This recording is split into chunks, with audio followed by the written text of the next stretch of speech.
Welcome to 9 TV. నేను ప్రియాంక. బీహార్ రాజకీయాల్లో bomb పేలింది. ఎన్నికల ప్రచారం ముగిసినా ఇప్పుడు సైలెంట్ డ్రామా స్ట్రాంగ్ రూమ్ లో ఆరంభమైంది.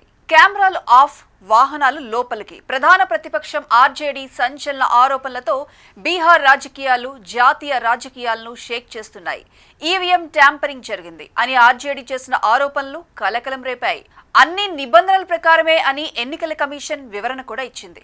కానీ వీడియో బయటకు రాగానే ప్రజల్లో అనుమానం, పార్టీల్లో ఆందోళన మొదలైంది. బీహార్ సమస్తిపూర్ జిల్లాలోని మొహియుద్దీన్ నగర్ సీట్లో స్ట్రాంగ్ రూమ్ వద్ద అనుమానాస్పదంగా తరలిన వ్యక్తుల వీడియో ఆర్జేడీ విడుదల చేసింది.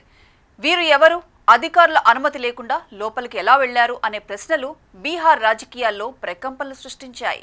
మహారార్ నియోజకవర్గంలోని ఆర్ఎన్ కాలేజ్ కౌంటింగ్ సెంటర్లో సీసీ కెమెరాలు స్విచ్ ఆఫ్ అయ్యాయని ఆర్జేడీ ఆరోపిస్తోంది. ఆ వీడియో సోషల్ మీడియాలో వైరల్ అవుతోంది.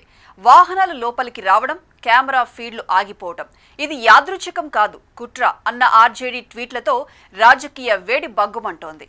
ఎవరూ చూడకుండా ఏం జరిగిందో అన్నది ఇప్పుడు ఆర్జేడీ వాదనలో ప్రధాన పాయింట్. ఈ ఆరోపణలపై ఎన్నికల కమిషన్ స్పందించింది. ప్రాథమిక విచారణ జరిపిన తర్వాత ఎలాంటి ట్యాంపరింగ్ జరగలేదని స్పష్టం చేసింది.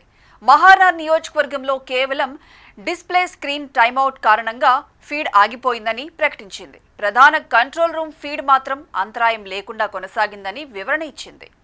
కానీ ఆర్జేడీ మాత్రం వెనక్కి తగ్గడం లేదు. ట్యాంపరింగ్ జరిగిందన్న అనుమానం తగ్గడం లేదంటోంది. బీహార్ రాజకీయ వాతావరణం ఇప్పుడు ఈవీఎంల చుట్టూ తిరుగుతోంది. ఆర్జేడీ వీడియోలు నిజమా, లేక రాజకీయ హై వోల్టేజ్ స్క్రిప్ట్ మాత్రమేనా? నవంబర్ 14న కౌంటింగ్ రోజే సమాధానం తెలుస్తుంది. కానీ అప్పటి వరకు బీహార్ స్ట్రాంగ్ రూమ్ లో సస్పెన్స్ లాక్ అయిపోయింది.